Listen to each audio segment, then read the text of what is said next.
I begin in the name of God, the most gracious, the most merciful. दिल जलेगा, लेकिन मेरे भाई आईना बनता है रगड़े लाख जब खाता है दिल। कुछ न पूछो, दिल बड़ी मुश्किल से बन पाता है दिल। दिल को दिल बनाना आसान काम नहीं है, रगड़े लगते हैं तो दिल दिल बनता है। बाबू चैतन्यदास ने अर्थशास्त्र खूब पढ़ा था, और केवल पढ़ा ही नहीं था, उसका यथायोग्य व्यवहार भी वे करते थे। वे वकील थे, 2-3 गांवों में उनक जमींदारी भी थी, बैंक में भी कुछ रुपये थे। ये सब उसी अर्थशास्त्र के ज्ञान का फल था। जब कोई खर्च सामने आता तब उनके मन में स्वाभाविक प्रश्न होता था, इससे स्वयं मेरा उपकार होगा या किसी अन्य पुरुष का। यदि दो में से किसी का कुछ भी उपहार न होता तो वे बड़ी निर्दयता से उस खर्च का गला दबा देते थे। व्यर्थ को वे विष के समाने समझते थे। अर्थशास्त्र के सिद्धांत उनके जीवन स्तंभ हो गए थे। बाबू साहब के 2 पुत्र थे। बड़े का नाम प्रभुदास था, छोटे का शिवदास। दोनों कॉलेज में पढ़ते थे। उनमें केवल एक श्रेणी का अंतर था। दोनों ही चतुर, होनहार युवक थे, किंतु प्रभुदास पर पिता का स्नेह अधिक था। उसमें सदुत्साह की मात्रा अधिक थी और पिता को उसकी जात से बड़ी बड़ी आशाएं थीं। वे उसे विद्योन्नति के लिए इंग्लैंड भेजना चाहते थे। उसे बैरिस्टर बनाना उनके जीवन की सबसे बड़ी अभिलाषा थी। किंतु कुछ ऐसा संयोग हुआ कि प्रभादास को B0A0 की परीक्षा के बाद ज्वर आने लगा। डॉक्टरों की दवा होने लगी।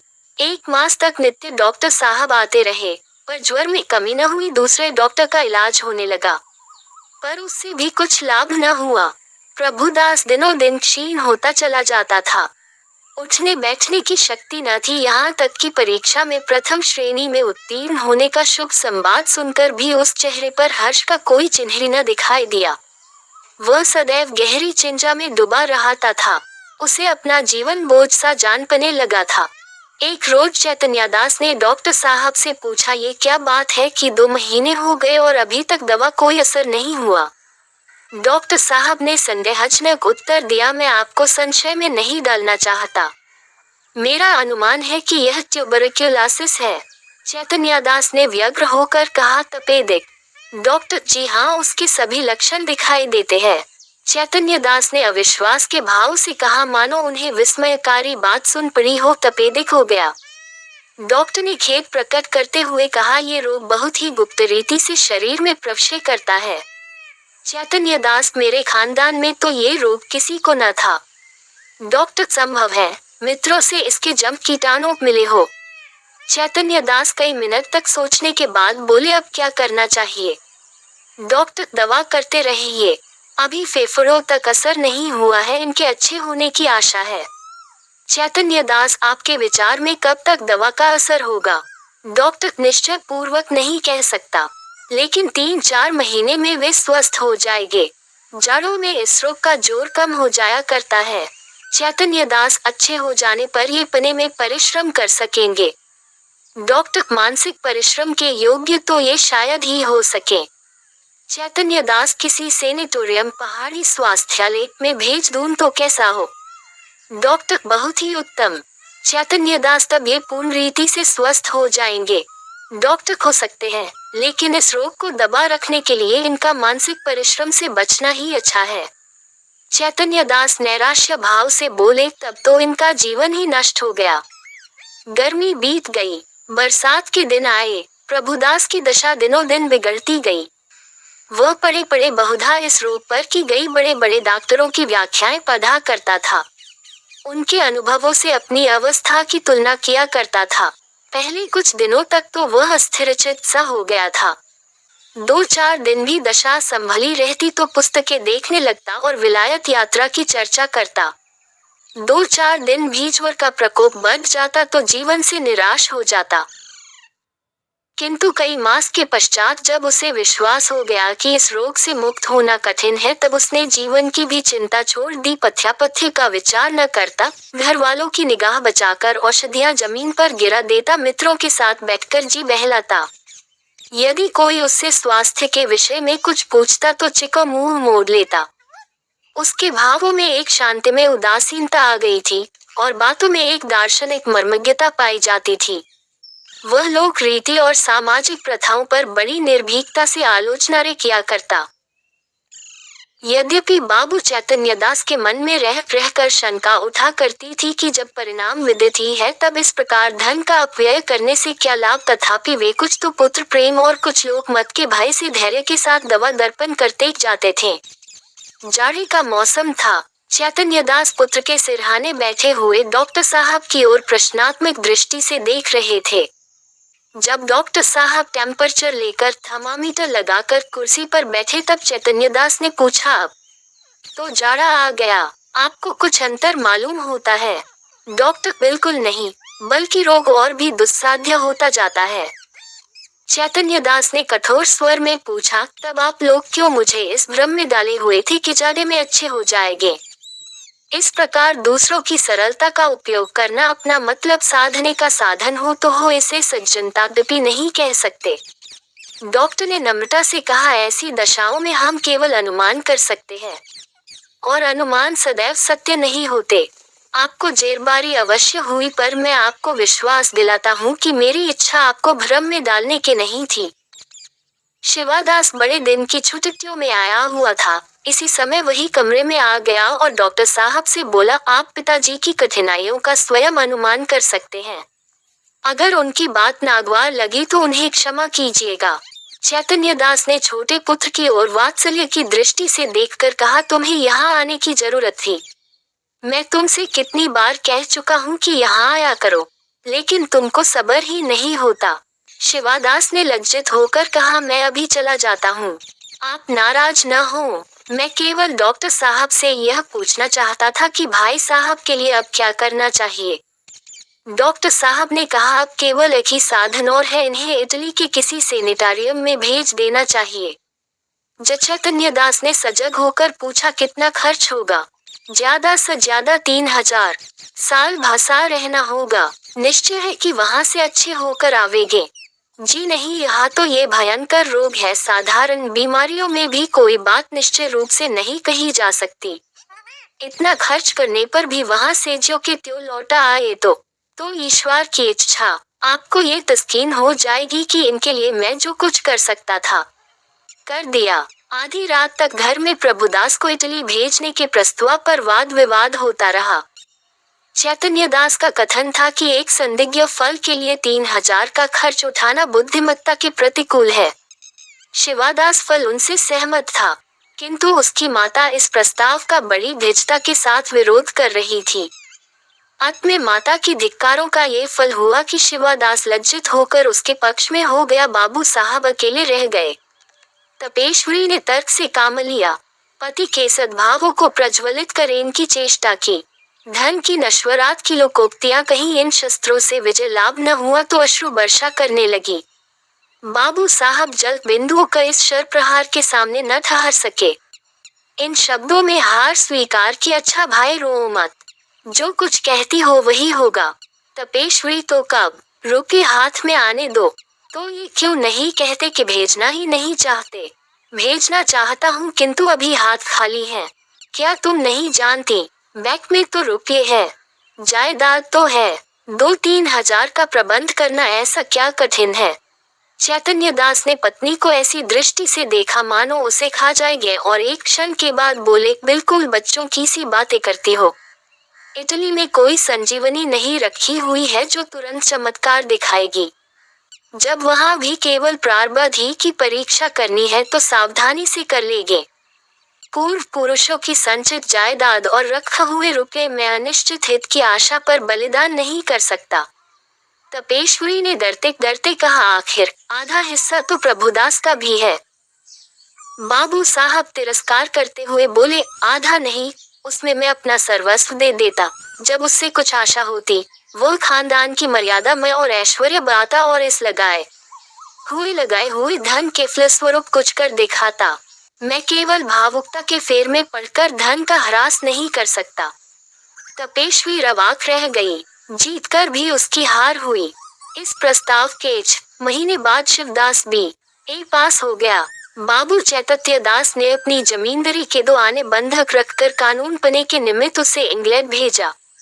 उसे बंबई तक खुद पहुंचाने गए। वहां से लौट तो उनके अंतःकरण में सदिच्छाओं से परिमित लाभ होने की आशा थी। उनके लौटने के 1 सप्ताह पीछे अभागा प्रभुदास अपनी उच्च अभिलाषों को लिए हुए परलोक सिधारा। चैतन्य दास मणिकर्णिका घाट पर अपने संबंधियों के साथ बैठे चिता ज्वाला की ओर देख रहे थे। उनके नेत्रों से अश्रुधारा प्रवाहित हो रही थी। पुत्र प्रेम एक क्षण के लिए अर्थ सिद्धांत पर गालिब हो गया था। उस विरक्तावस्था में उनके मन में ये कल्पना उठ रही थी, संभव है इटली जाकर प्रभुदास स्वस्थ हो जाता। हाय, मैंने 3000 का मूल देखा और पुत्र रत्न को हाथ से खो दिया। ये कल्पना प्रतिक्षण सजग होती थी और उनको ग्लानि, शोक और पश्चाताप के बाणों से बे रही थी। रह रहकर उनके हृदय में वेदना की शूल उठती थी। उनके अंतर की ज्वाला उस चिता ज्वाला से कम दग्धकारिणी न थी। अकस्मात उनके कानों में शहनाइयों की आवाज आई। उन्होंने आंख ऊपर उठाई तो मनुष्यों का एक समूह एक अर्थी के साथ आता हुआ दिखाई दिया। वे सब के सब ढोल बजाते, गाते, पुष्य आदि की वर्षा करते चले आते थे। घाट पर पहुंचकर उन्होंने अर्थी उतारी और चिता बनाने लगे। उनमें से एक युवक आकर चैतन्य दास के पास खड़ा हो गया। बाबू साहब ने पूछा, किस मोहल्ले में रहते हो? युवक ने जवाब दिया, हमारा घर देहात में है। कल शाम को चले थे। ये हमारे बाप थे। हम लोग यहाँ कम आते हैं, पर दादा की अंतिम इच्छा थी कि हमें मणिकर्णिका घाट पर ले जाना। चैतन्य दास, ये सब आदमी तुम्हारे साथ है? युवक, हाँ, और लोग पीछे आते हैं। कई 100 आदमी साथ आए हैं। यहाँ तक आने में सैकड़ों उठ गए, पर सोचता हूँ कि बूढ़े पिता की मुक्ति तो बन गई। धन और ही किस लिए? चैतन्य दास, उन्हें क्या बीमारी थी? युवक ने बड़ी सरलता से कहा, मानो वह अपने किसी निजी संबंधी से बात कर रहा हो। बीमार का किसी को कुछ पता नहीं चला। हरदम ज्वर चढ़ा रहता था। सूखकर कांटा हो गए थे। चित्रकूट, हरिद्वार, प्रयाग सभी स्थानों में ले लेकर घूमे। वैद्यों ने जो कुछ कहा उसमें कोई कसर नहीं की।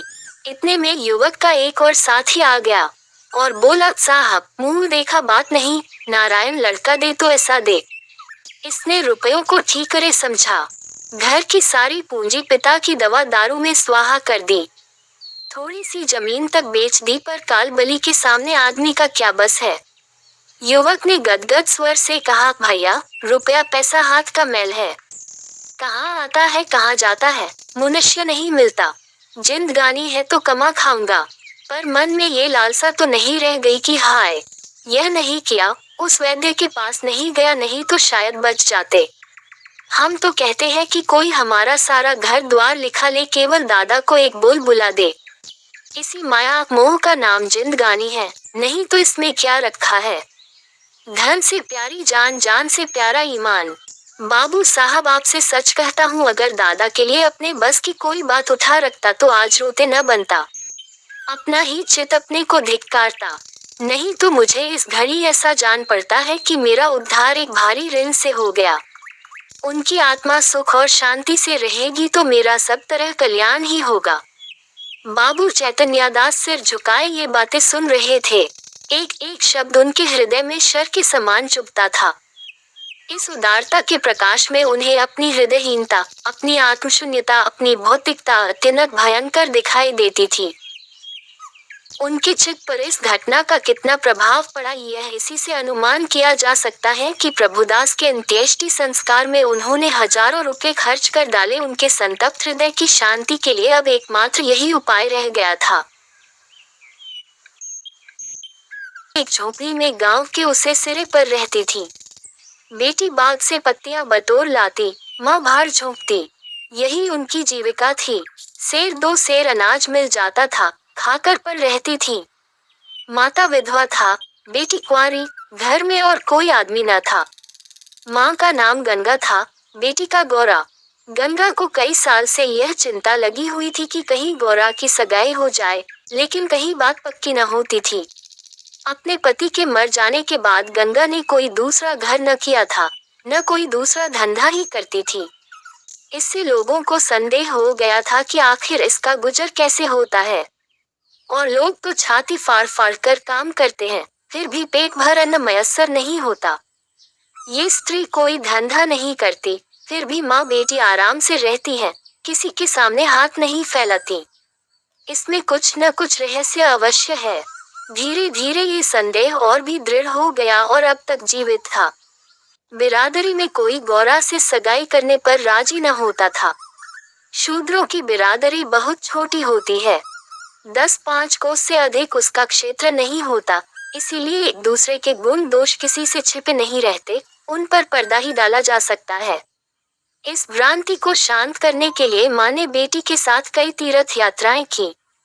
उड़ीसा तक हो आई, लेकिन संदेह न मिटा। गौरा युवती थी, सुंदरी थी, पर उसे किसी ने कुएं पर या खेतों में हंसते बोलते नहीं देखा। उसकी निगाह कभी ऊपर उठती ही न थी, लेकिन ये बातें भी संदेह को और पुष्ट करती थीं। अवश्य कोई न कोई रहस्य है। कोई युवती इतनी सती नहीं हो सकती। कुछ गुप्त चुप की बात अवश्य है। यूं ही दिन गुजरते जाते थे। बुढ़िया दिनों दिन चिंता से घुल रही थी। उधर सुंदरी की मुख छवि दिनों दिन निहरती जाती थी। कली खिलकर फूल हो रही थी। एक दिन एक परदेशी गांव से होकर निकला। 10-12 कोस से आ रहा था। नौकरी की खोज में कलकत्ता जा रहा था। रात हो गई। किसी कहार का घर पूछता हुआ गंगा के घर आया। गंगा ने उसका खूब आदर सत्कार किया, उसके लिए गेहूं का आटा लाई, घर से बर्तन निकाल कर दिए। कहार ने पकाया, खाया, लेटा, बातें होने लगी। सगाई की चर्चा छिड़ गई। कहार जवान था, गोरा पर निगाह पड़ी, उसका रंग ढंग देखा, उसकी सजल छवि आंखों में खुब गई। सगाई करने पर राजी हो गया। लौटकर घर चला गया। 2-4 गहने अपनी बहन के यहाँ से लाया। गांव के बजाज ने कपड़े उधार दे दिए। 2-4 भाई बंधों के साथ सगाई करने आ पहुंचा। सगाई हो गई, यही रहने लगा। गंगा बेटी और दामाद को आंखों से दूर न कर सकती थी, परंतु 10 ही 5 दिनों में मंगरू के कानों में इधर उधर की बातें पड़ने लगी। सिर्फ बिरादरी ही के नहीं, अन्य जाति वाले भी उनके कान भरने लगे। ये बातें सुन सुनकर मंगरू पछताता था कि नाहक यहाँ फंसा, पर गौरा को छोड़ने का ख्याल कर उसका दिल कांप उठता था। 1 महीने के बाद मंगरू अपनी बहन के गहने लौटाने गया। खाने के समय उसका बहनोई उसके साथ भोजन करने न बैठा। मंगरू को कुछ संदेह हुआ। बहनोई से बोला, तुम क्यों नहीं आते? बहनोई ने कहा, तुम खा लो, मैं फिर खा लूंगा। मंगरू, बात क्या है? तू खाने क्यों नहीं उठते? बहनोई, जब तक पंचायत न होगी मैं तुम्हारे साथ कैसे खा सकता हूँ? तुम्हारे लिए बिरादरी भी नहीं छोड़ दूंगा। किसी से पूछा न गाछा, जाकर एक हरजाई से सगाई कर ली। मंगरू चौकी पर उठाया, मिर्चई पहनी और ससुराल चला आया। बहन खड़ी रोती रह गई। उसी रात को वह किसी से कुछ कहे सुने बगैर गोरा को छोड़कर कहीं चला गया। गोरा नींद में मग्न थी। उसे क्या खबर थी कि वह रत्न, जो मैंने इतनी तपस्या के बाद पाया है, मुझे सदा के लिए छोड़े चला जा रहा है। कई साल बीत गए, मंगरू का कुछ पता न चला। कोई पत्र तक न आया, पर गौरा बहुत प्रसन्न थी। वह मांग में सेंदूर डालती, रंग बिरंग के कपड़े पहनती और अधरों पर मिस्सी के धड़े जमाती। मंगरू भजनों की एक पुरानी किताब छोड़ गया था, उसे कभी कभी पढ़ती और गाती। मंगरू ने उसे हिंदी सिखा दी थी। टटोल टटोल कर भजन पढ़ लेती थी। पहले वह अकेली बैठली रहती। गांव की और स्त्रियों के साथ बोलते चालते उसे शर्म आती थी। उसके पास वह वस्तु न थी जिस पर दूसरी स्त्रियां गर्व करती थीं। सभी अपने अपने पति की चर्चा करती। गौरा के पति कहाँ था? वह किसकी बातें करती? अब उसके भी पति था। अब वह अन्य स्त्रियों के साथ इस विषय पर बातचीत करने की अधिकारिणी थी। वह भी मंगरू की चर्चा करती। मंगरू कितना स्नेहशील है, कितना सज्जन, कितना वीर। पति चर्चा से उसे कभी तृप्ति ही न होती थी। स्त्रियां, मंगरू तुम्हें छोड़कर क्यों चले गए? गौरी कहती, क्या करते? मर्द कभी ससुराल में पड़ा रहता है। देश परदेश में निकलकर 4 पैसे कमाना ही तो मर्दों का काम है, नहीं तो मान मर्यादा का निर्वाह कैसे हो? जब कोई पूछ, आप चिट्ठपत्री क्यों नहीं भेजते, तो हंसकर कहती, अपना पता ठिकाना बताने में डरते हैं। जानते हैं न, गौरा आकर सिर पर सवार हो जाएगी। सच कहती हूँ, उनका पता ठिकाना मालूम हो जाए तो यहाँ मुझसे एक दिन भी न रहा जाए। वह बहुत अच्छा करते हैं कि मेरे पास चिट्ठी पत्री नहीं भेजते। बेचारे परदेश में कहाँ घर गृहस्थी संभालते फिरेंगे। एक दिन किसी सहेली ने कहा, हम न मानेंगे, तुझसे जरूर मंगरू से झगड़ा हो गया है, नहीं तो बिना कुछ कहे सुने क्यों चले जाते। गौरा ने हंसकर कहा, बहन, अपने देवता से भी कोई झगड़ा करता है? वह मेरे मालिक हैं, भला मैं उनसे झगड़ा करूंगी? जिस दिन झगड़े की नौबत आएगी कहीं डूब मरूंगी। मुझसे कहकर जाने पाते, मैं उनके पैरों से लिपट न जाती। एक दिन कलकत्ता से एक आदमी आकर गंगा के घर ठहरा। पास ही के किसी गांव में अपना घर बताया। कलकत्ता में वह मंगरू के पड़ोस ही में रहता था। मंगरू ने उससे गौरा को अपने साथ लाने को कहा था। 2 साड़ियाँ और राह खर्च के लिए रुपए भी भेजे थे। गौरा फूली न समाये, बूढ़े ब्राह्मण के साथ चलने को तैयार हो गई। चलते वक्त वह गांव की सब औरतों से गले मिली। गंगा उसे स्टेशन तक पहुंचाने गई। सब कहते थे, बेचारी लड़की के भाग जग गए, नहीं तो यहाँ कुड़-कुड़ कर मर जाती। रास्ते भर गौरा सोचती, न जाने वह कैसे हो गए होंगे। अब तो मूछें अच्छी तरह निकल आई होंगी। परदेश में आदमी सुख से रहता है, देह भर आई होगी, बाबू साहब हो गए होंगे। मैं पहले 2-3 दिन उनसे बोलूंगी नहीं, फिर पूछूंगी तुम मुझे छोड़कर क्यों चले गए। अगर किसी ने मेरे बारे में कुछ बुरा भला कहा ही था, तो तुमने उसका विश्वास क्यों कर लिया? तुम अपनी आंखों से न देखकर दूसरों के कहने पर क्यों गए? मैं भली हूँ या बुरी हूँ तो तुम्हारी, तुमने मुझे इतने दिनों रुलाया क्यों? तुम्हारे बारे में अगर इसी तरह कोई मुझसे कहता, तो क्या मैं तुमको छोड़ देती? जब तुमने मेरी बाह पकड़ ली, तो तुम मेरे हो गए। फिर तुम में लाख खेद हो मेरी बला से। चाहे तुम तुर्की क्यों न हो जाओ, मैं तुम्हें छोड़ नहीं सकती। तुम क्यों मुझे छोड़कर भागे? क्या समझते थे भागना सहज है? आखिर झक मारकर बुलाया कि नहीं? कैसे न बुलाते? मैंने तो तुम्हारे ऊपर दया की कि चली आई, नहीं तो कह देती कि मैं ऐसे निर्दयी के पास नहीं जाती, तो तुम आप दौड़े आते। तब करने से देवता भी मिल जाते हैं, आकर सामने खड़े हो जाते हैं, तुम कैसे न आते? वह धरती बार बार उद्विग्न होकर बूढ़े ब्राह्मण से पूछती, अब कितनी दूर है? धरती के छोर पर रहते हैं क्या? और भी कितनी ही बातें वह पूछना चाहती थी, लेकिन संकोचवश न पूछ सकती थी। मन ही मन अनुमान करके अपने को संतुष्ट कर लेती थी। उनका मकान बड़ा सा होगा, शहर में लोग पक्के घरों में रहते हैं। जब उनका साहब इतना मानता है, तो नौकर भी होगा। मैं नौकर को भगा दूंगी। मैं दिन भर पड़े पड़े क्या किया करूंगी। बीच बीच में उसे घर की याद भी आ जाती थी। बेचारी अम्मा रोती होंगी, अब उन्हें घर का सारा काम आप ही करना पड़ेगा। न जाने बकरियों को चराने ले जाती है या नहीं, बेचारी दिन भर में मैं करती होंगी। मैं अपनी बकरियों के लिए महीने महीने रुपए भेजूंगी। जब कलकत्ता से लौटूंगी तब सबके लिए साड़ियाँ लाऊंगी। तब मैं इस तरह थोड़े लौटूंगी। मेरे साथ बहुत सा असबाब होगा, सबके लिए कोई न कोई सौगात लाऊंगी।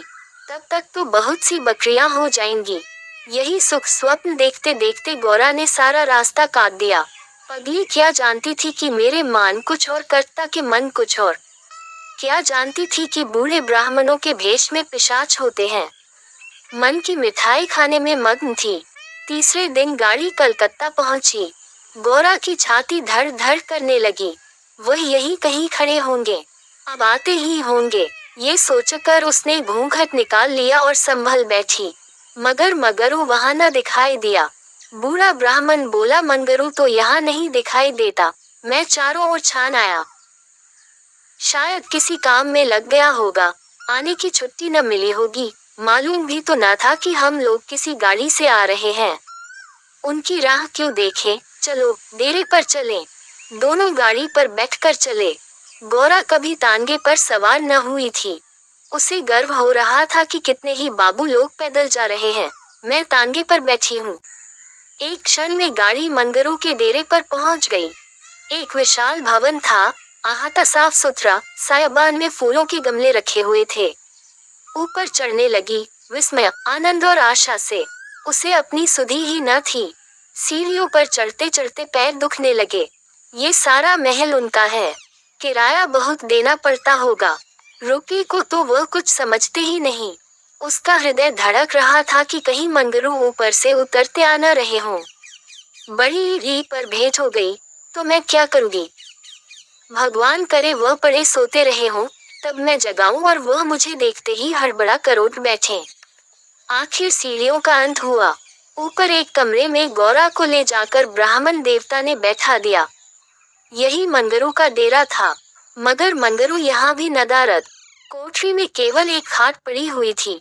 एक किनारे 2-4 बर्तन रखे हुए थे। यही उनकी कोठरी है, तो मकान किसी दूसरे का है। उन्होंने ये कोठरी किराए पर ली होगी। मालूम होता है, रात को बाजार में पूरियां खाकर सो रहे होंगे। यही उनके सोने की खाट है। एक किनारे घड़ा रखा हुआ था। गौरा को मारे प्यास के तालू सूख रहा था। घड़े से पानी उड़ेल कर पिया। एक किनारे पर एक झाड़ू रखा था। गौरा रास्ते की थकी थी, पर प्रेम उल्लास में थकन कहाँ। उसने कोठरी में झाड़ू लगाया, बर्तनों को धो धोकर एक जगह रखा। कोठरी की एक एक वस्तु यहाँ तक कि उसकी फर्श और दीवारों में उसे आत्मीयता की झलक दिखाई देती थी। उस घर में भी, जहाँ उसे अपने जीवन के 25 वर्ष काटे थे, उसे अधिकार का ऐसा गौरवयुक्त आनंद न प्राप्त हुआ था। मगर उस कोठरी में बैठे बैठे उसे संध्या हो गई और मंगरू का कहीं पता नहीं। अब छुट्टी मिली होगी। सांझ को सब जगह छुट्टी होती है। अब वह आ रहे होंगे। मगर बूढ़े बाबा ने उनसे कह तो दिया ही होगा।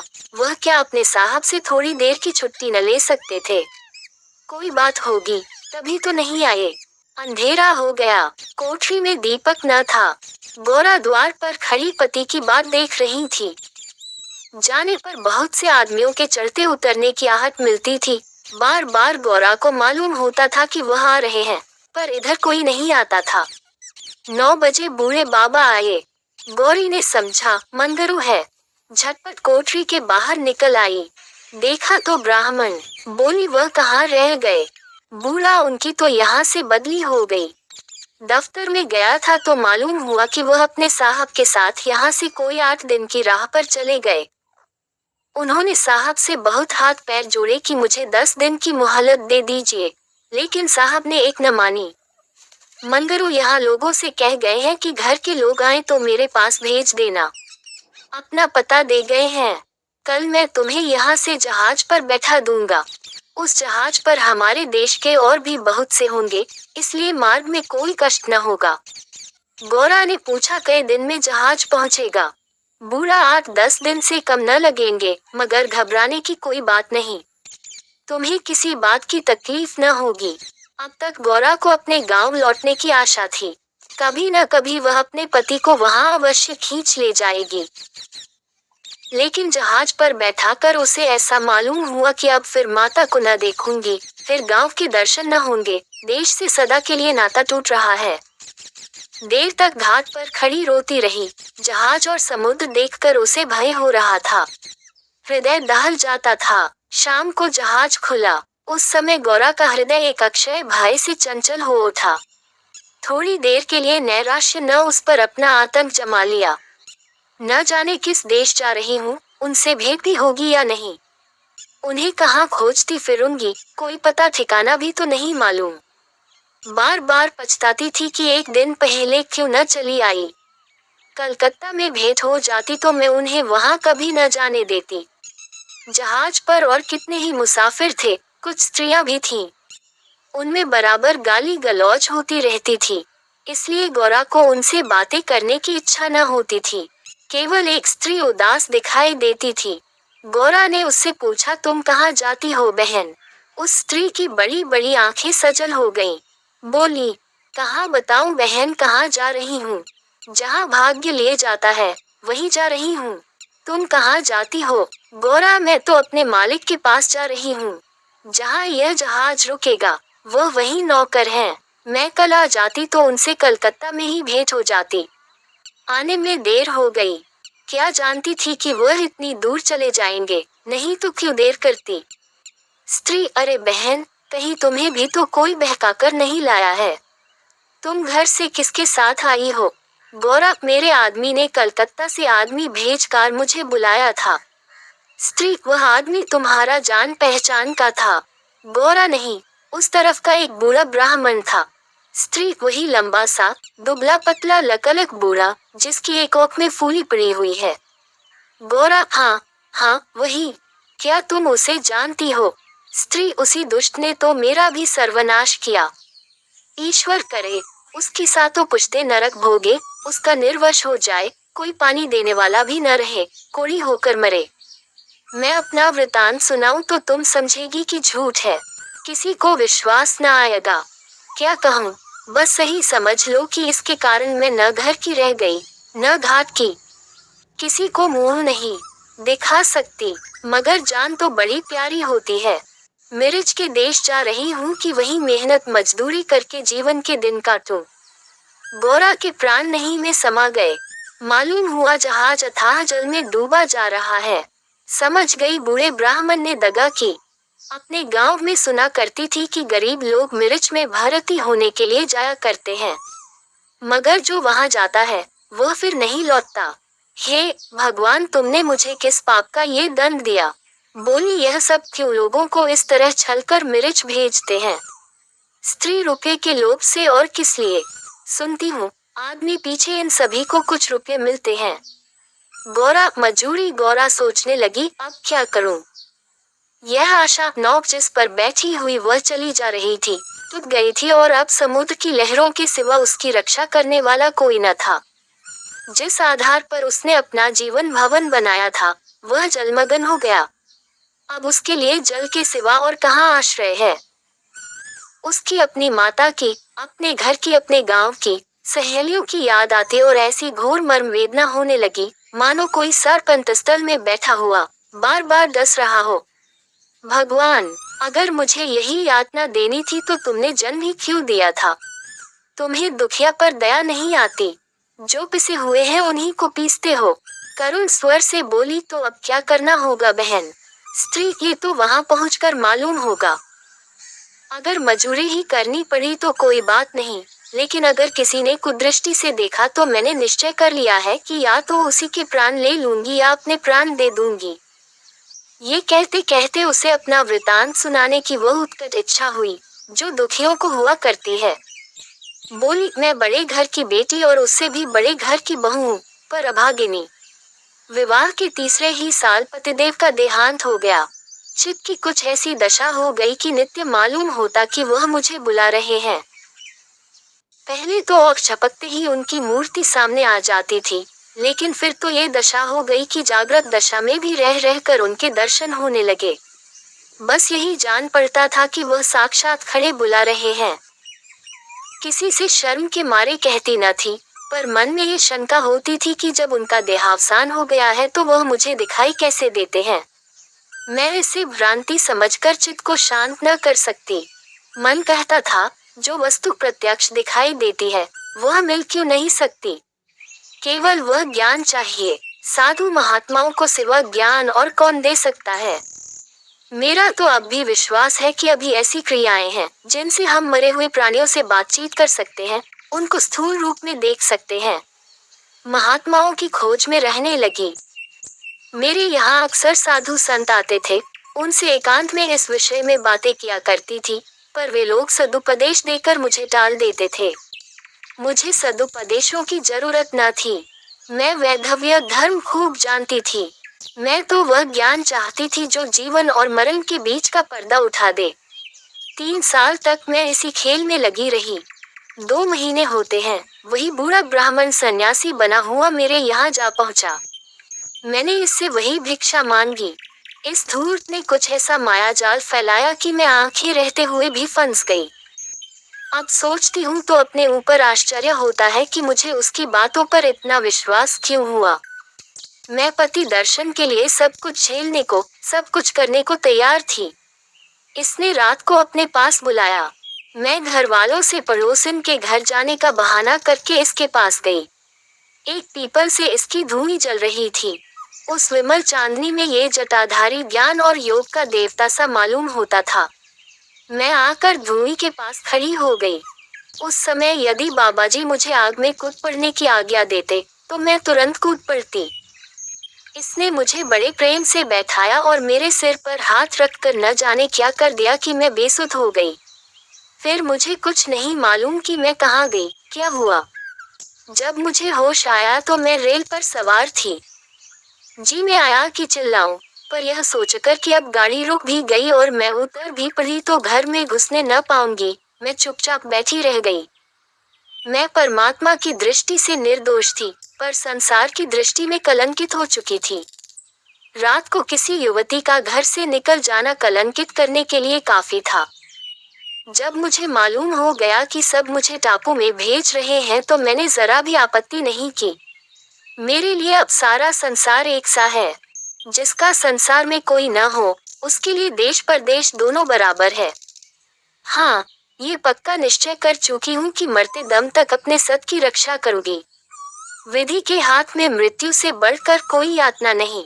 विधवा के लिए मृत्यु का क्या भय, उसका तो जीना और मरना दोनों बराबर। बल्कि मर जाने से जीवन की विपत्तियों का तो अंत हो जाएगा। गोरा ने सोचा, इस स्त्री में कितना धैर्य और साहस है। फिर मैं क्यों इतनी कातर और निराश हो रही हूँ। जब जीवन की अभिलाषाओं का अंत हो गया तो जीवन के अंत का क्या डर। बोली, बहन, हम और तुम एक जगह रहेंगी। मुझे तो अब तुम्हारा ही भरोसा है। स्त्री ने कहा, भगवान का भरोसा रखो और मरने से मत डरो। सघन अंधकार छाया हुआ था। ऊपर काला आकाश था, नीचे काला जल। गोरा आकाश की ओर ताक रही थी, उसकी संगिनी जल की ओर। उसके सामने आकाश के कुसुम थे, इसके चारों ओर अनंत, अखंड, अपार अंधकार था। जहाज से उतरते ही एक आदमी ने यात्रियों के नाम लिखने शुरू किए। इसका पहनावा तो अंग्रेजी था, पर बातचीत से हिंदुस्तानी मालूम होता था। गोरा सिर झुकाए अपनी संगिनी के पीछे खड़ी थी।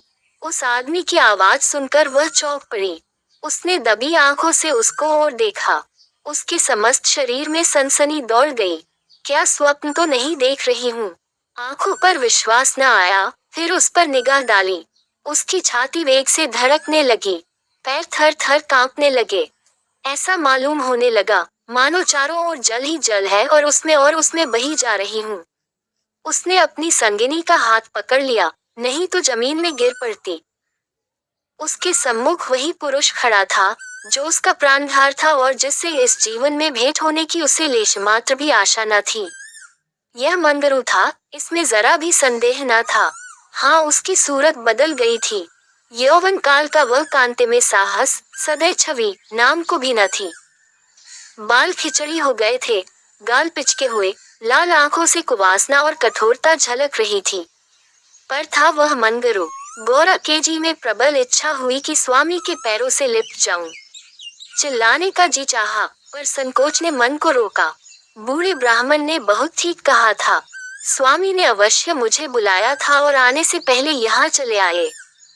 उसने अपनी संगिनी के कान में कहा, बहन, तुम उस ब्राह्मण को व्यर्थ ही बुरा कह रही थी। यही तो वह है जो यात्रियों के नाम लिख रहे हैं। स्त्री सच खूब पहचानी हो। गोरा, बहन, क्या इसमें भी हो सकता है। स्त्री, तब तो तुम्हारे भाग जग गए, मेरी भी सुधि लेना।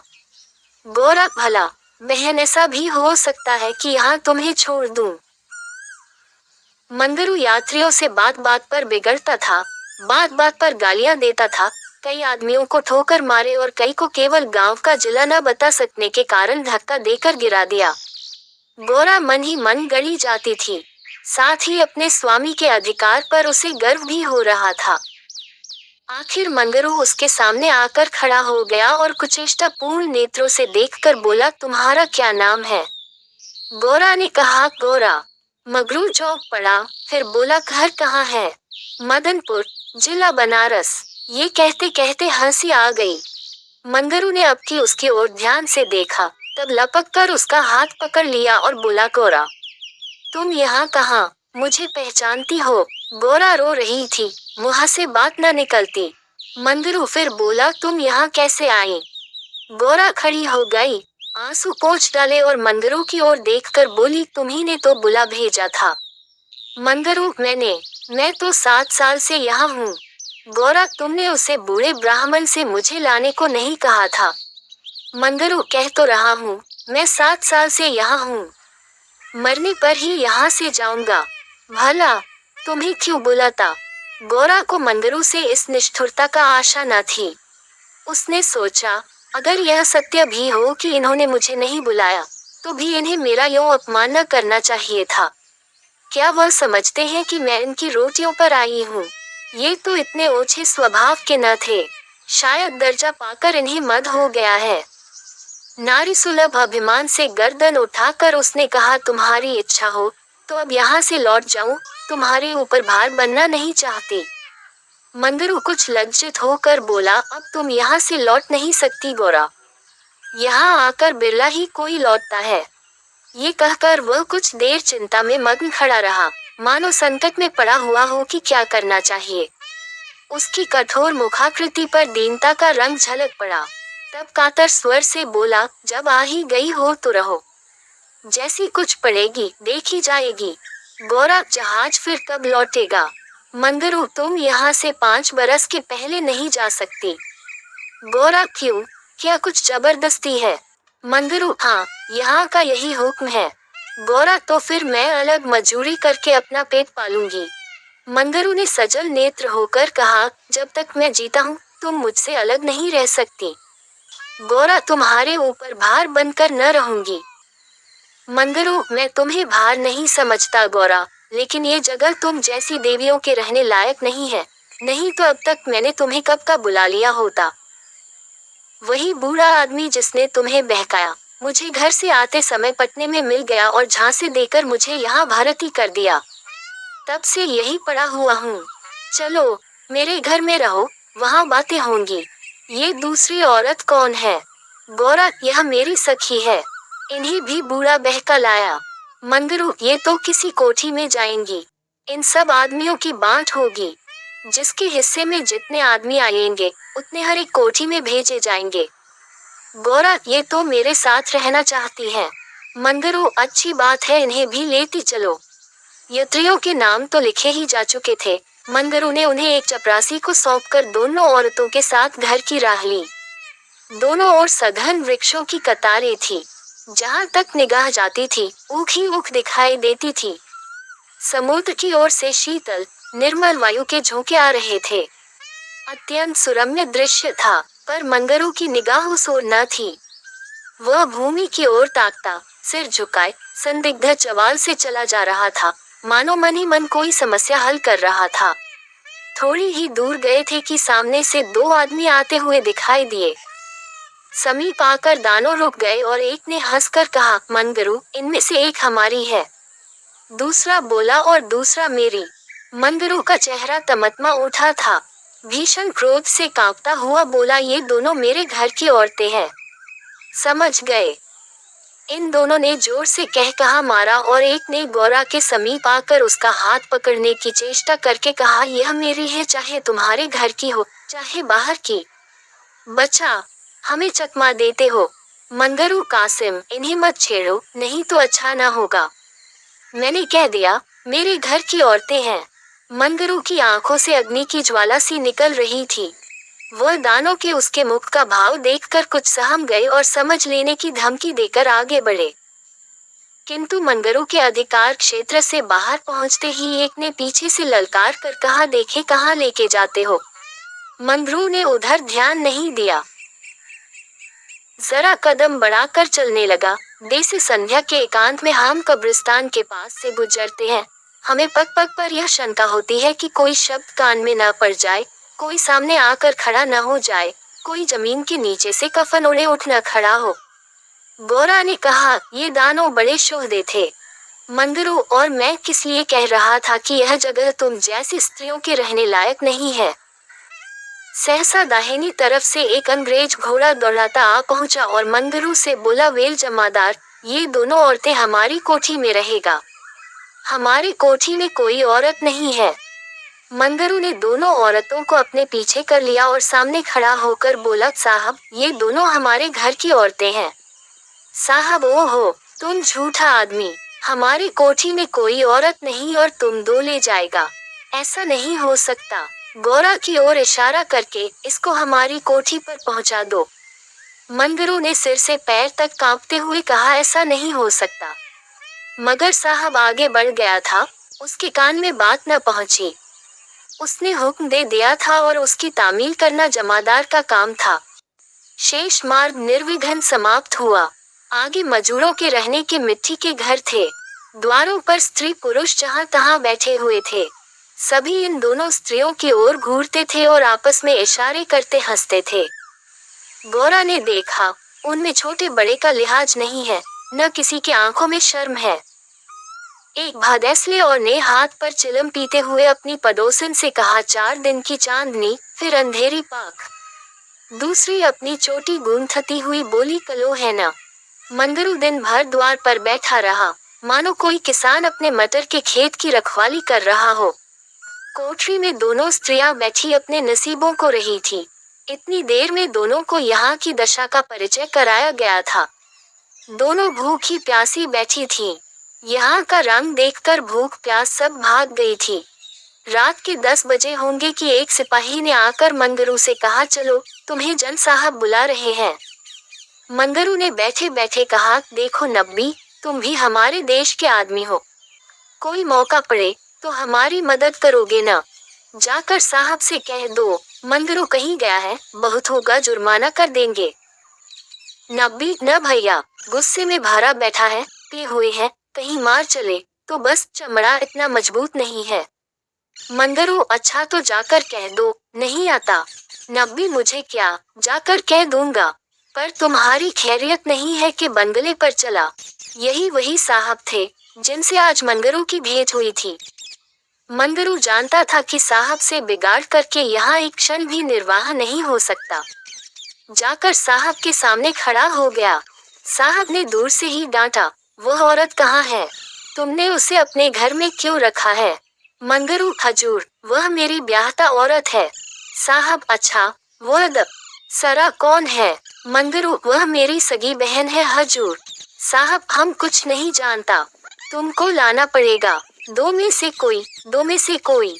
मंगरू पैरों पर गिर पड़ा और रो रो कर अपनी सारी राम कहानी सुना गया। पर साहब जरा भी न पसीजे।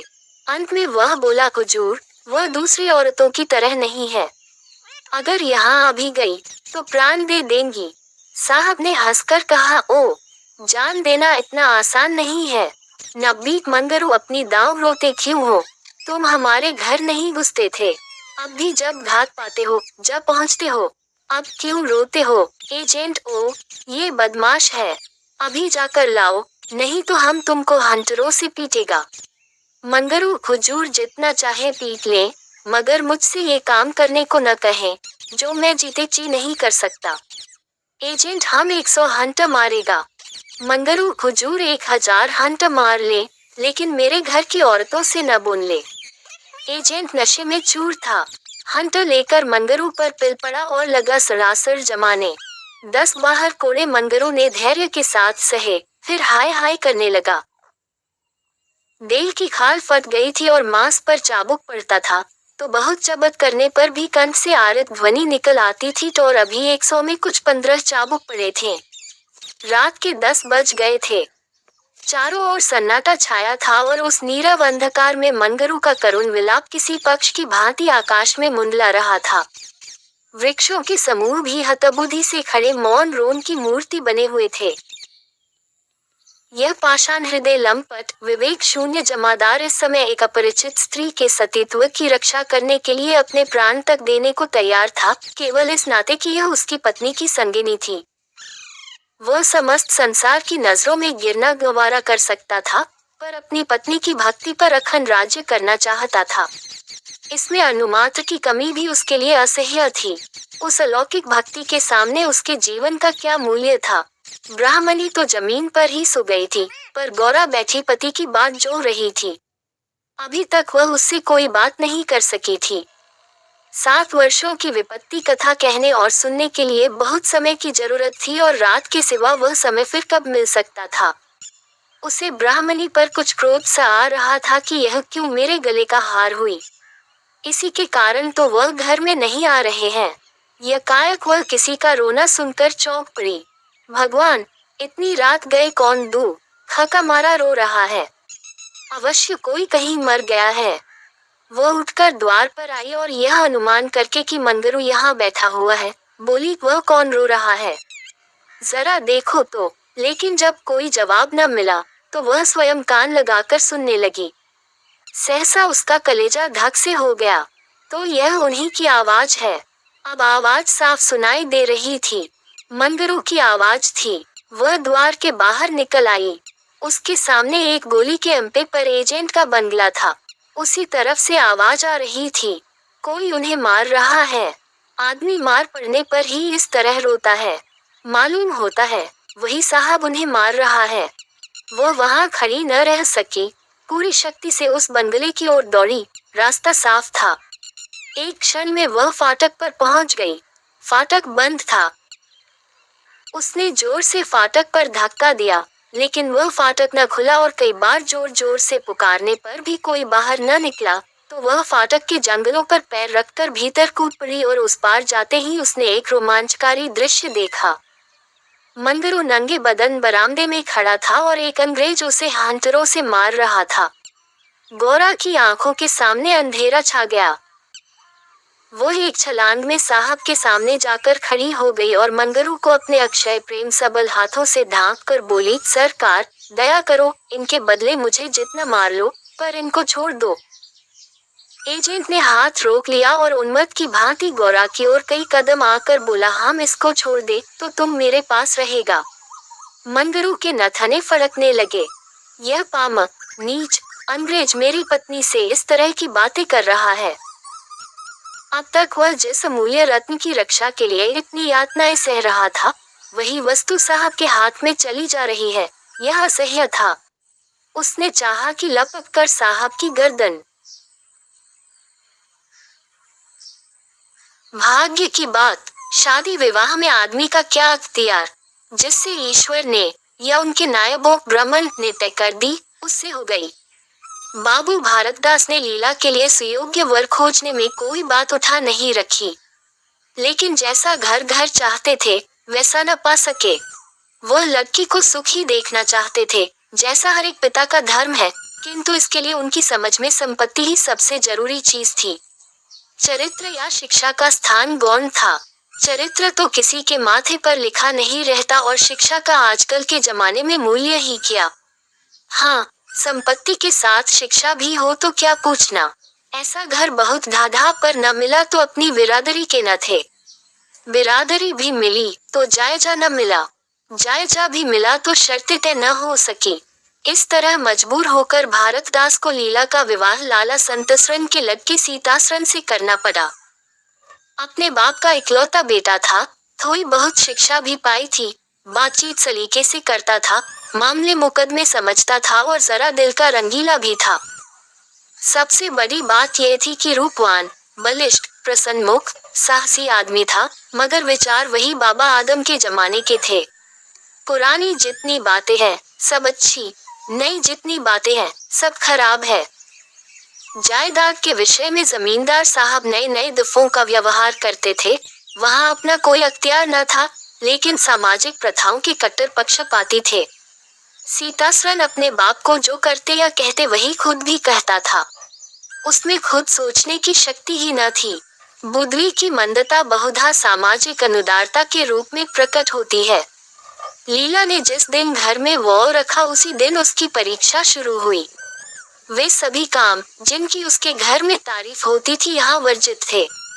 उसे बचपन से ताजी हवा पर जान देना सिखाया गया था।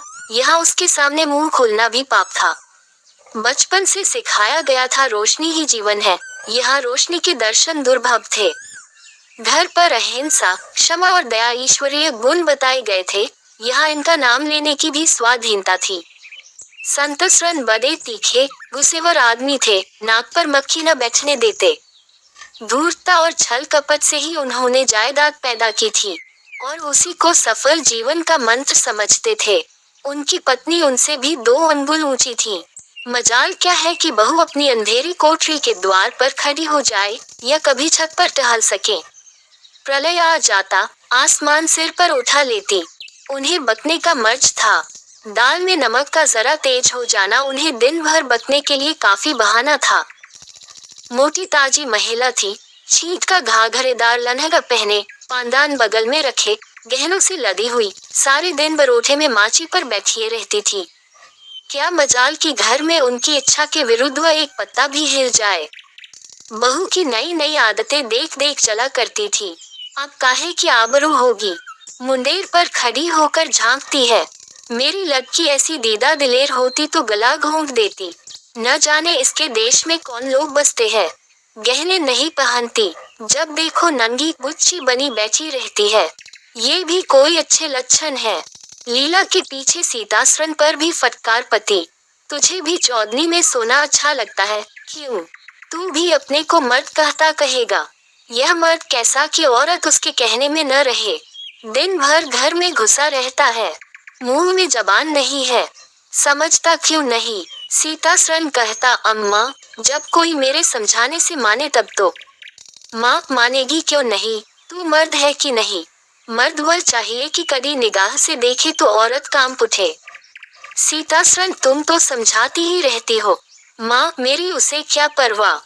समझती होगी, बुढ़िया 4 दिन में मर जाएगी तब मैं मालकिन हो ही जाऊंगी। सीतासरन, तो मैं भी तो उसकी बातों का जवाब नहीं दे पाता। देखती नहीं हो कितनी दुर्बल हो गई है। वह रंग ही नहीं रहा। उस कोठरी में पदे पदे उसकी दशा बिगड़ती जाती है। बेटे के मुंह से ऐसी बातें सुन माता आग हो जाती और सारे दिन जलती, कभी भाग्य को कोसती, कभी समय को। सीतासरन माता के सामने तो ऐसी बातें करता, लेकिन लीला के सामने जाते ही उसकी मति बदल जाती थी। वह वही बातें करता था जो लीला को अच्छी लगती, यहाँ तक कि दोनों वृद्धवा की हंसी उड़ाते। लीला को इसमें और कोई सुख न था। वह सारे दिन कुदती रहती। कभी चूल्हे के सामने न बैठी थी, पर यहाँ पसेरियों आटा थैपना पड़ता, मजूरों और टहलुओं के लिए रोटी पकानी पड़ती। कभी कभी वह चूल्हे के सामने बैठी घंटों रोती। ये बात न थी कि यह लोग कोई महाराज रसोया न रख सकते हो, पर घर की पुरानी प्रथा यही थी कि बहू खाना पकाए और उस प्रथा का निभाना जरूरी था। सीतासरन को देखकर लीला का संतप्त हृदय एक क्षण के लिए शांत हो जाता था। गर्मी के दिन थे और संध्या का समय था। बाहर हवा चलती, भीतर देह फूकती थी। बड़ी लीला कोठरी में बैठी एक किताब देख रही थी कि सीतासरन ने आकर कहा, यहाँ तो बड़ी गर्मी है, बाहर बैठो। लीला, ये गर्मी तो उन तानों से अच्छी है जो अभी सुनने पड़ेंगे। सीतासरन, आज अगर बोली तो मैं भी बिगड़ जाऊंगा। लीला, तब तो मेरा घर में रहना भी मुश्किल हो जाएगा। सीतासरन, बला से अलग ही रहेंगे। लीला, मैं मर भी लाऊं तो भी अलग रहूं। वह जो कुछ कहती सुनती है, अपनी समझ से मेरे भले ही के लिए कहती सुनती है। उन्हें मुझसे कोई दुश्मनी थोड़े ही है। हाँ, हमें उनकी बातें अच्छी न लगे, ये दूसरी बात है। उन्होंने खुद वह सब कष्ट झेले हैं जो वह मुझे झेलवाना चाहती है। उनके स्वास्थ्य पर उन कष्टों का जरा भी असर नहीं पड़ा। वह इस 65 वर्ष की उम्र में मुझसे कहीं टाँची है। फिर उन्हें कैसे मालूम हो कि इन कष्टों से स्वास्थ्य बिगड़ सकता है। सीतासरन ने उसके मुरझाए हुए मुख की ओर करुणा नेत्रों से देखकर कहा, तुम्हें इस घर में आकर बहुत दुख सहना पड़ा। ये घर तुम्हारे योग्य न था। तुमने पूर्व जन्म में जरूर कोई पाप किया होगा। लीला ने पति के हाथों से खेलते हुए कहा, यहाँ न आती तो तुम्हारा प्रेम कैसे पाती।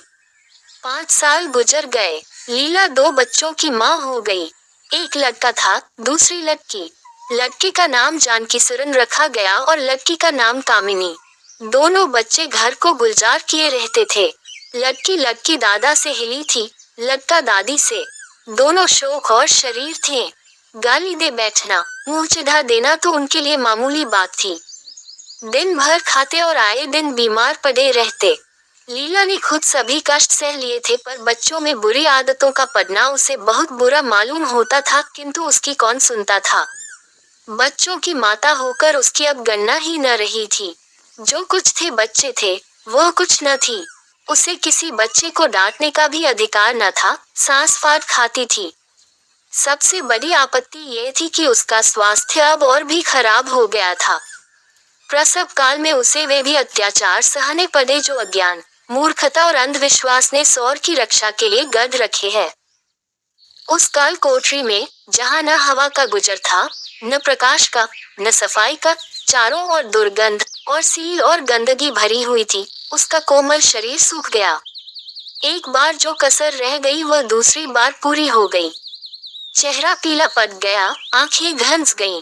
ऐसा मालूम होता बदन में खून ही नहीं रहा, सूरत ही बदल गई। गर्मियों के दिन थे, एक तरफ आम पके, दूसरी तरफ खरबूजे। इन दोनों फलों की ऐसी अच्छी फसल कभी न हुई थी। अब कि इनमें इतनी मिठास न जाने कहाँ से आई थी कि कितना ही खाओ मन न भरे। संतसरन के इलाके से आम और ही खरबूजे के टोकरे भरे चले आते थे। सारा घर खूब उछल उछल खाता था। बाबू साहब पुरानी हड्डी के आदमी थे। सवेरे एक सैकड़े आमों का नाश्ता करते, फिर पसेरी भर खरबूज चट कर जाते। मालकिन उनसे पीछे रहने वाली न थी। उन्होंने तो एक वक्त का भोजन ही बंद कर दिया।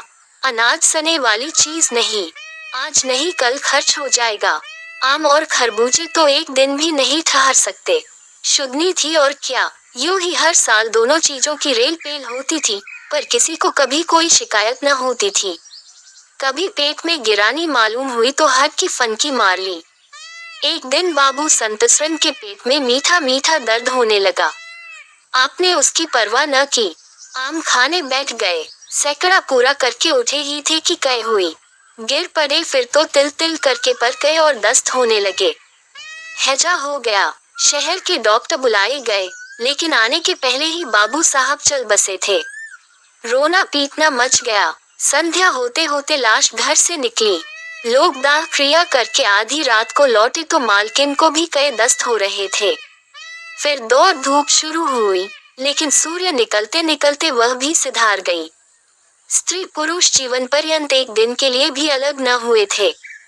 संसार से भी साथ ही साथ गए। सूर्यास्त के समय पति ने प्रस्थान किया, सूर्योदय के समय पत्नी ने। लेकिन मुसीबत का अभी अंत न हुआ था। लीला तो संस्कार की तैयारियों में लगी थी, मकान की सफाई की तरफ किसी ने ध्यान न दिया। तीसरे दिन दोनों बच्चे दादा दादी के लिए रोते रोते बैठक में जा पहुंचे। वहां एक आले का खरबूज कटा हुआ पड़ा था, 2-3 कलमी आम भी रखे थे। इन पर मक्खियां भिनक रही थीं। जानकी ने एक तिपाई पर चढ़कर दोनों चीजें उतार ली और दोनों ने मिलकर खाई। शाम होते दोनों को हैजा हो गया और दोनों माँ बाप को रोता छोड़ चल बसे। घर में अंधेरा हो गया। 3 दिन पहले जहाँ चारों तरफ चहल पहल थी, वहाँ अब सन्नाटा छाया हुआ था। किसी के रोने की आवाज भी सुनाई न देती थी। रोता ही कौन, ले देख के कुल 2 प्राणी रह गए थे और उन्हें रोने की सुधि न थी। लीला का स्वास्थ्य पहले भी कुछ अच्छा न था, अब तो वह और भी बेजान हो गई। उठने बैठने की शक्ति भी न रही, हरदम खोई सी रहती। न कपड़े लगते की सुधि थी, न खाने पीने की। उसे न घर से वास्ता था, न बाहर से।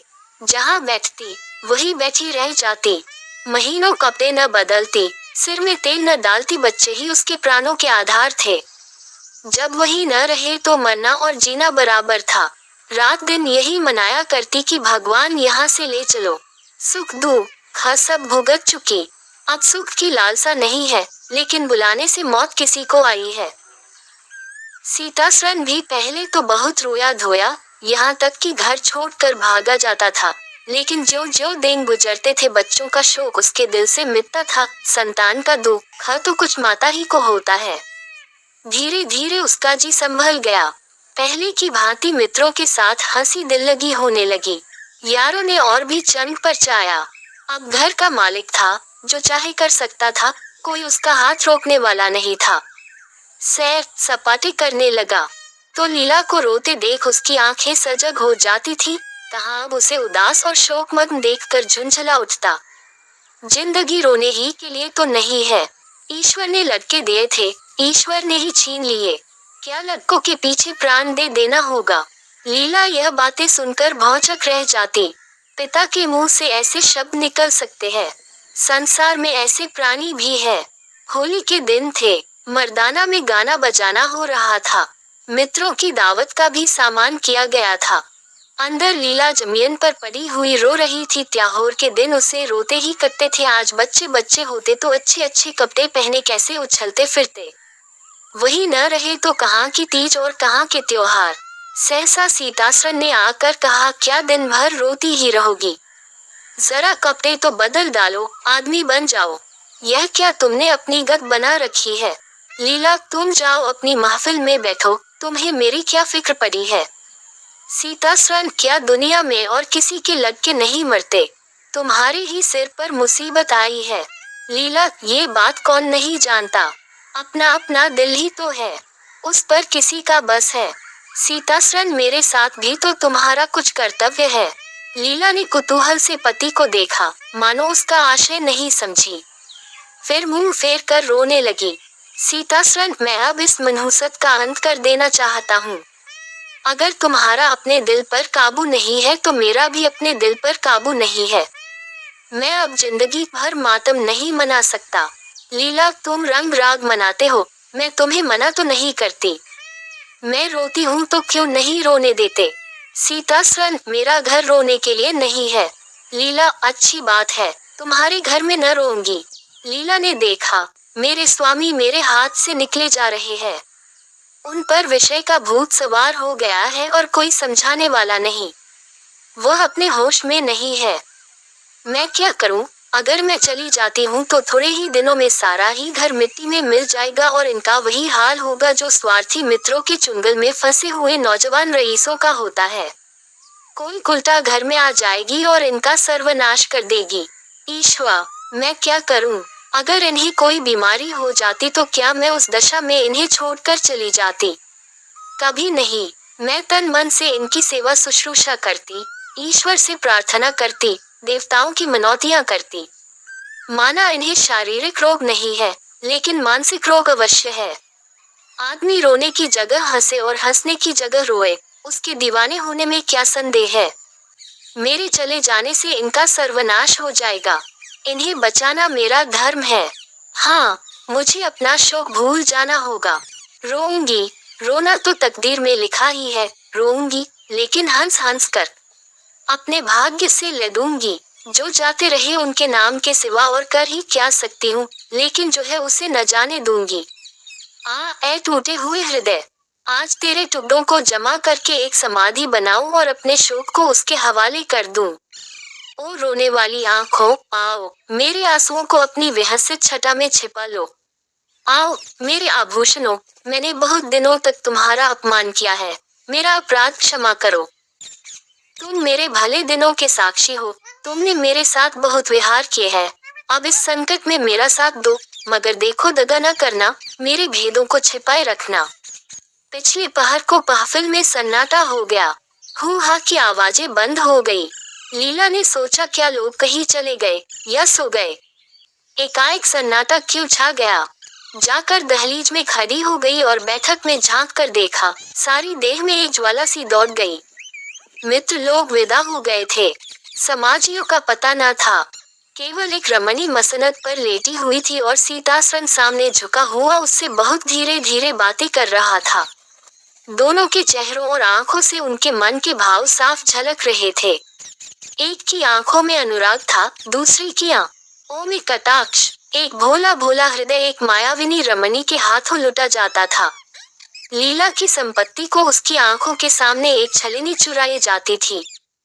लीला को ऐसा क्रोध आया कि इसी समय चलकर इस कुल्टा को आधे हाथों लूं, ऐसा दुत्कारूं वह भी याद करे, खड़े खड़े निकाल दूं। वह पत्नी भाव जो बहुत दिनों से सो रहा था, जाग उठा और विकल करने लगा, पर उसने जब्त किया। वेग में दौड़ती हुई तृष्णाएं एक समात न रोकी जा सकती थी। वह उल्टे पांव भीतर लौट आई और मन को शांत करके सोचने लगी, वह रूप रंग में, हाव भाव में, नखरे तिल्ले में उस दुष्टा की बराबरी नहीं कर सकती। बिल्कुल चांद का टुकड़ा है, अंग अंग में स्फूर्ति भरी हुई है, पोपो में मत छलक रहा है। उसकी आंखों में कितनी तृष्णा है, तृष्णा नहीं बल्कि ज्वाला। लीला उसी वक्त आईने के सामने गई।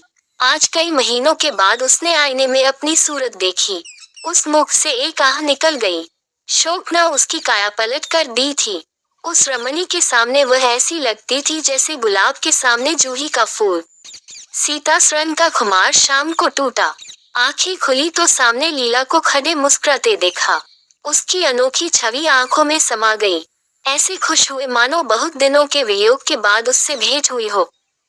उसे क्या मालूम था कि यह रूप भरने के लिए कितने आंसू बहाए हैं, कैशों में ये फूल गूंथने के पहले आंखों में कितने मोती पिरोए हैं। उन्होंने एक नवीन प्रेमोत्साह से उठकर उसे गले लगा लिया और मुस्कुराकर बोले, आज तो तुमने बड़े बड़े शास्त्र सजा रखे हैं, कहाँ भागूं? लीला ने अपने हृदय की ओर उंगली दिखकर कहा, यहाँ आ बैठो, बहुत भागे फिरते हो, अब तुम्हें बांध कर रखूंगी। बाग की बहार का आनंद तो उठा चुके, अब इस अंधेरी कोठरी को भी देख लो। सीतासरन ने जर्जरित होकर कहा, उसे अंधेरी कोठरी मत कहो लीला, वह प्रेम का मानसरोवर है। इतने में बाहर से किसी मित्र के आने की खबर आई। सीताराम चलने लगे तो लीला ने हाथ उनका पकड़कर हाथ कहा, मैं न जाने दूंगी। सीतासरन अभी आता हूँ। लीला, मुझे डर है कहीं तुम चले न जाओ। सीतासरन बाहर आए तो मित्र महाशय बोले, आज दिन भर सोते हो क्या? बहुत खुश नजर आते हो। इस वक्त तो वहाँ चलने की ठहरी थी न, तुम्हारी राह देख रही है। सीतासरन, चलने को तैयार हूँ, लेकिन लीला जाने नहीं देगी। मित्र मेरे गाउदी ही रहे। आ गए फिर बीवी के पंजे में, फिर किस बिरते पर गरमाए थे। सीतासरन, लीला ने घर से निकाल दिया था, तब आश्रय ढूंढता फिरता था। अब उसने द्वार खोल दिए हैं और खड़ी बुला रही है। मित्र, आज वह आनंद कहाँ? घर को लाख सजाओ तो क्या बाग हो जाएगा। सीतासरन, भाई, घर बाग नहीं हो सकता, पर स्वर्ग हो सकता है। मुझे इस वक्त अपनी क्षुद्रता पर जितनी लज्जा आ रही है, वह मैं ही जानता हूँ। जिस संतान शोक में उसने अपने शरीर को भुला डाला और अपने रूप लावण्य को मिटा दिया, उसी शोक को केवल मेरा एक इशारा पाकर उसने भुला दिया। ऐसा भुला दिया मानो कभी शोक हुआ ही नहीं। मैं जानता हूँ वह बड़े से बड़े कष्ट सह सकती है। मेरी रक्षा उसके लिए आवश्यक है। जब अपनी उदासीनता के कारण उसने मेरी दशा बिगड़ते देखी तो अपना सारा शोक भूल गई। आज मैंने उसे अपने आभूषण पहनकर मुस्कुराते हुए देखा तो मेरी आत्मा पुलकित हो उठी। मुझे ऐसा मालूम हो रहा है कि वह स्वर्ग की देवी है और केवल मुझ जैसे दुर्बल प्राणी की रक्षा करने भेजी गई है। मैंने उसे कठोर शब्द कहे, वे अगर अपनी सारी संपत्ति बेचकर भी मिल सकते तो लौटा लेता। लीला वास्तव में स्वर्ग की देवी है। कुछ काल से सुवामा ने द्रव्याभाव के कारण महाराजन कहार और 2 महरियों को जवाब दे दिया था, क्योंकि अब न तो उसकी कोई आवश्यकता थी और न उनका व्यय ही संभलता था। केवल एक बुढ़िया महरी शेष रह गई थी। ऊपर का काम काज वह करती, रसोई सुवामा स्वयं बना लेगी। परंतु उस बेचारी को ऐसे कठिन परिश्रम का अभ्यास तो कभी था नहीं। थोड़े ही दिनों में उसे थकान के कारण रात को कुछ ज्वर रहने लगा। धीरे धीरे ये गति हुई कि जब देखे ज्वर विद्यमान है, शरीर भुना जाता है, न खाने की इच्छा है न पीने की, किसी कार्य में मन नहीं लगता। पर यह है कि सदैव नियम के अनुसार काम किए जाती है। जब तक प्रताप घर रहता है तब तक वह मुखाकृति को तनिक भी मलिन नहीं होने देती, परंतु जो ही वह स्कूल चला जाता है त्यों ही वह चद्दर ओढ़कर पड़ी रहती है और दिन भर पड़े पड़े कराहा करती है। प्रताप बुद्धिमान लड़का था। माता की दशा प्रतिदिन बिगड़ती हुई देखकर ताड़ गया कि यह बीमार है। एक दिन स्कूल से लौटा तो सीधा अपने घर गया। बेटी को देखते ही सुवामा ने उठ बैठने का प्रयत्न किया, पर निर्बलता के कारण मूर्छा आ गई और हाथ पांव अकड़ गए। प्रताप ने उस संभाला और उसकी ओर भर्त्सना की दृष्टि से देखकर कहा, अम्मा तुम आजकल बीमार हो क्या? इतनी दुबली क्यों हो गई हो? देखो तुम्हारा शरीर कितना गर्म है, हाथ नहीं रखा जाता। सुवाम ने हंसने का उद्योग किया। अपनी बीमारी का परिचय देकर बेटे को कैसे कष्ट दे। यह स्प्रेह और स्वार्थ प्रेम की पराकाष्ठा है। स्वर को हल्का करके बोली, नहीं बेटा, बीमार तो नहीं हूँ, आज कुछ ज्वर हो आया था, संध्या तक चंगी हो जाऊंगी। अलमारी में हलवा रखा हुआ है, निकाल लो। नहीं, तुम आओ बैठो, मैं ही निकाल देती हूँ। प्रताप, माता तुम मुझसे बहाना करती हो, तुम अवश्य बीमार हो। एक दिन में कोई इतना दुर्बल हो जाता है। सुवाता हंसकर, क्या तुम्हारे देखने में मैं दुबली हो गई हूँ? प्रताप, मैं डॉक्टर साहब के पास जाता हूँ। सुवामा प्रताप का हाथ पकड़कर, तुम क्या जानो कि वे कहाँ रहते हैं? ताप पूछते पूछते चला जाऊंगा। सुवामा कुछ और कहना चाहती थी कि उसे फिर चक्कर आ गया। उसकी आंखें पथरा गईं। प्रताप उसकी ये दशा देखते ही डर गया। उससे और कुछ तो न हो सका। वह दौड़कर विरजन के द्वार पर आया और खड़ा होकर रोने लगा। प्रतिदिन वह इस समय तक विरजन के घर पहुंच जाता था। आज जो देर हुई तो वह अकुलाई हुई इधर उधर देख रही थी।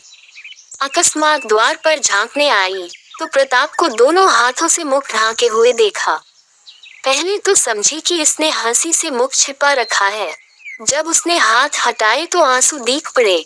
चौंक कर बोली, लल्लू क्यों रोते हो, बता दो। प्रताप ने कुछ उत्तर न दिया, वरन और सिसकने लगा। विरजन बोली, न बताओगे क्या चाची ने कुछ कहा? जाओ, तुम चुप नहीं होते। प्रताप ने कहा, नहीं विरजन, माँ बहुत बीमार है। ये सुनते ही वृजरानी दौड़ी और एक सांस में सुवामा के सिरहाने जा खड़ी हुई। देखा तो वह सुन्न पड़ी हुई है, आंखें मूंद हुई है और लंबी सांसें ले रही है।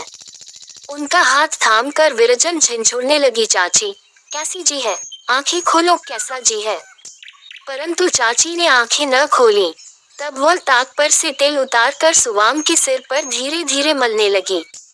उस बेचारी को सिर में महीनों से तेल डालने का अवसर न मिला था। ठंडक पहुंची तो आंखें खुल गईं। विरजन, चाची कैसा जी है, कहीं दर्द तो नहीं है? सुवामा, नहीं बेटी, दर्द कहीं नहीं है, अब मैं बिल्कुल अच्छी हूँ। भैया कहाँ हैं? विरजन, वह तो मेरे घर है, बहुत रो रहे हैं। सुवामा, तुम जाओ, उसके साथ खेलो, अब मैं बिल्कुल अच्छी हूँ। अभी ये बातें हो रही थी कि सुशीला का भी शुभागमन हुआ। उसे सुवाम से मिलने की तो बहुत दिनों से उत्कंठा थी, परंतु कोई अवसर न मिलता था। इस समय वह सांत्वना देने के बहाने आ पहुंची। विरजन ने अपन माता को देखा तो उछल पड़ी और ताली बजा बजा कर कहने लगी, माँ आई, माँ आई। दोनों स्त्रियों में शिष्टाचार की बातें होने लगी। बातों बातों में दीपक जल उठा। किसी को ध्यान भी न हुआ कि प्रताप कहाँ है। थोड़ी देर तक तो वह द्वार पर खड़ा रोता रहा, फिर झटपट आंखें पोंछकर डॉक्टर किचलू के घर की ओर लपकता हुआ चला। डॉक्टर साहब मुंशी शालिग्राम के मियों में से थे और जब कभी का पड़ता तो वे ही बुलाए जाते थे। प्रताप को केवल इतना विदित था कि वे बरना नदी के किनारे लाल बंगल में रहते हैं।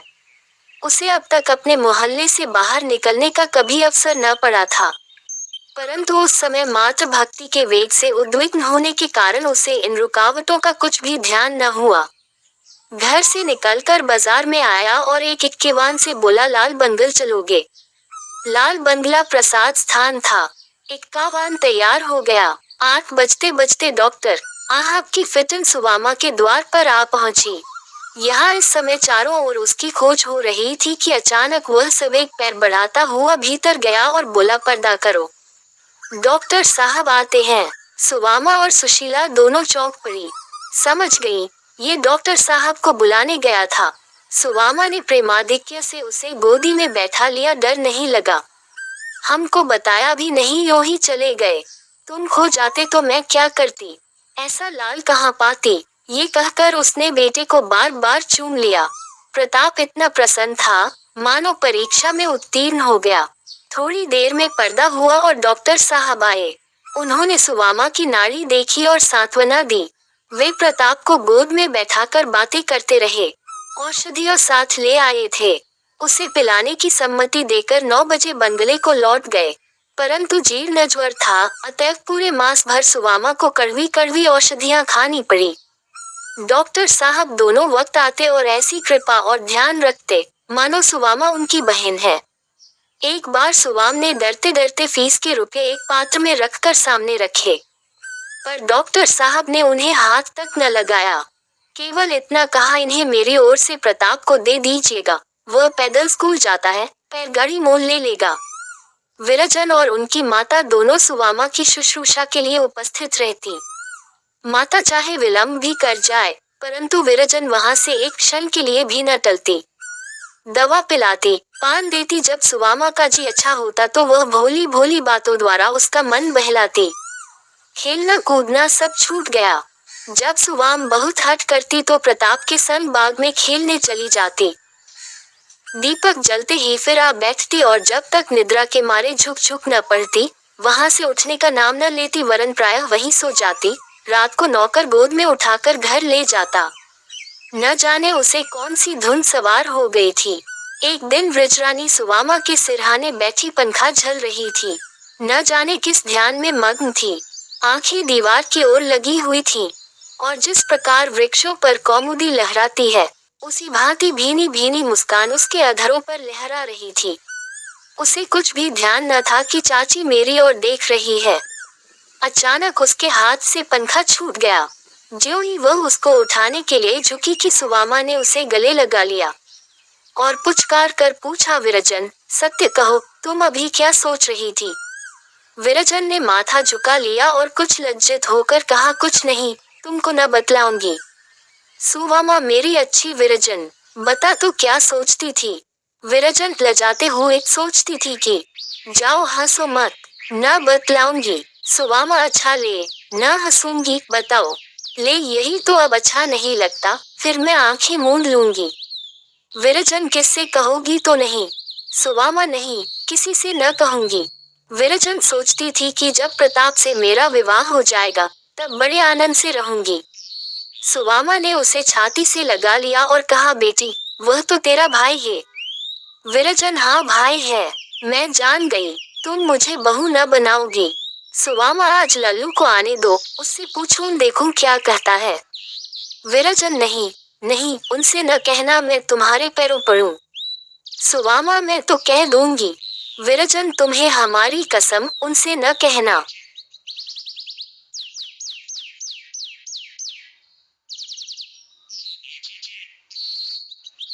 Subscribe and share and like and comment. But now as you like.